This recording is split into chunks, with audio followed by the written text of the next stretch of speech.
नमस्कार, आप देख रहे हैं 9 भारत समाचार। नमस्कार, आप देख रहे हैं नवभारत समाचार। मैं हूं नेहा राठी। आइए देखते हैं आज की बड़ी खबर। उत्तराखंड और हिमाचल के बॉर्डर पांवटा साहिब से है। पंजाब से हिमाचल के रास्ते उत्तराखंड में दाखिल होने की कोशिश कर रहे निहंग सिख समुदाय को लेकर बॉर्डर पर हलचल तेज है। हालांकि मौके पर स्थिति पूरी तरह नियंत्रण में और शांतिपूर्ण बनी हुई।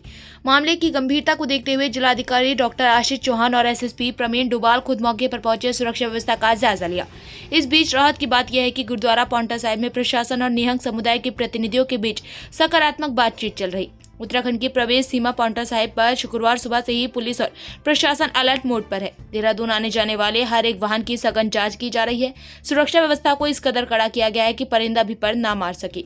सभी संवेदनशील पॉइंट पर एक्स्ट्रा फोर्स तैनात की गई। इस पूरे घटनाक्रम के बीच प्रशासन ने आम जनता से भी एक बेहद जरूरी अपील की। प्रशासन का कहना है कि सोशल मीडिया पर चले किसी भी तरह की अफवाह पर ध्यान न दें, केवल आधिकारिक और पुष्ट खबरों पर ही भरोसा करें। जी, इस संबंध में शांतिपूर्वक उनके द्वारा पांवटा साहिब वापस आना हुआ और आज जो उनकी जो मांगे हैं या उनके द्वारा जो भी मांग पत्र दिया जाना है, तो उस संबंध में हमारा प्रतिनिधिमंडल उनके साथ में और ये पूरी आशा है मुझे कि इसमें बहुत सकारात्मक समाधान निकले। लिया गया था, कुछ लोगों के द्वारा करीब 15-20 लोगों ने बैरियर तोड़ के प्रवेश करने की कोशिश की थी। उनको बाद में समझा के वापस भेज दिया गया था। आज भी सुबह से हमारी लगातार वार्ता चल रही है। मुझे उम्मीद है कि जितने भी जनता यहाँ आए हैं उनकी सभी डिमांडों पर हम लोग विचार कर रहे हैं और वो भी हमारी बातों को समझेंगे। जो सामाजिक सौहार्द है उसे बनाए रखने में हमारा सहयोग। पंजाब में जो एक घटना हुई थी और वहाँ गुरुद्वारे पे कब्जा हुआ था, उसके बाद यहाँ तनाव की स्थिति पैदा हुई थी। कुछ नियम सिखों के साथ जो वारदात हुई थी, तो कल से तनाव बना हुआ था यहाँ कुलाल बॉर्डर पे। पर इस बारे में क्या कहेंगे, किस प्रकार से ये तनाव हुआ? नहीं, घटना विशेष कथों में अलग अलग इशूज है, वो अलग अलग तरीके की घटनाएं हुई। उस पर तो मैं कोई कमेंट नहीं करूंगा क्योंकि संवेदनशील विषय है और शासन प्रशासन उसको देख रहा है। माननीय मुख्यमंत्री जी, चीफ सेक्रेटरी निरंतर उसको मॉनिटर कर रहे हैं। लेकिन हमारे क्षेत्र में कुलाल बॉर्डर पे जो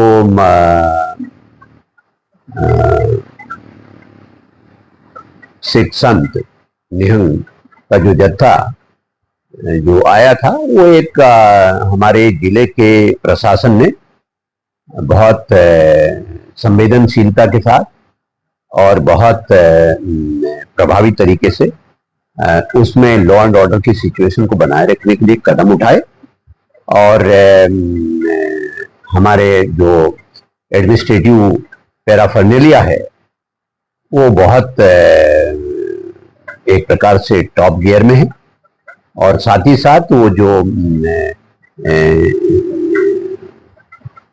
सिख समाज के प्रतिनिधियों से भी निरंतर संवाद में है, कम्युनिकेशन में है और शांति है और हम उम्मीद करते हैं कि ये एमिकेबली सॉर्ट आउट हो जाएगा। जहां तक सिख तीर्थ यात्रियों का सवाल है, हेमकुंड साहब श्री चार धामों के अलावा हेमकुंड साहब हमारे यहाँ उत्तराखंड का बहुत बहुत पवित्र धाम है और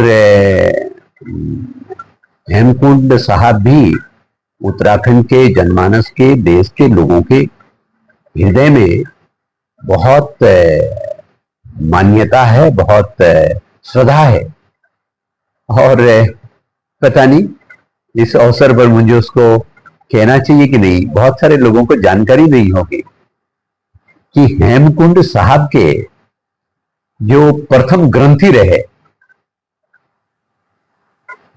वो गढ़वाल के चौहान रहे हैं।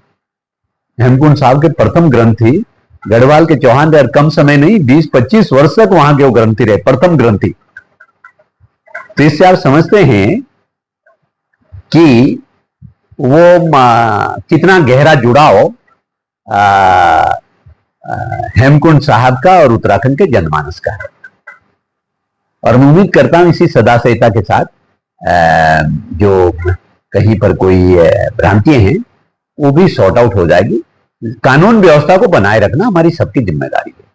सभी तीर्थ यात्रियों को, सभी श्रद्धालुओं को तीर्थ यात्रा की मर्यादा को बनाए रखना चाहिए, ये हमारी सबकी जिम्मेदारी है। यहां तक कि दिल्ली के एक जो 3-4 बड़े गुरुद्वारे हैं, शीशगंजी, रघावगंजी और अपना, तो एक वहां के जो अध्यक्ष जी थे उन्होंने दिल्ली से, किस वजह से मैं नहीं जानता, किसी ने कोई संदर्भ दिया होगा, तो मुझसे भी संपर्क किया था, मेरे से फोन पे बात की थी, तो मुख्यमंत्री से बातचीत करने की उन्होंने इच्छा जताई थी, तो हमने उसको प्रशासनिक चैनल पे कम्युनिकेट भी किया, शायद उनकी बातचीत भी हो गई होगी। और निश्चित रूप से हमारी लीडरशिप, हमारा शासन प्रशासन, हमारी सरकार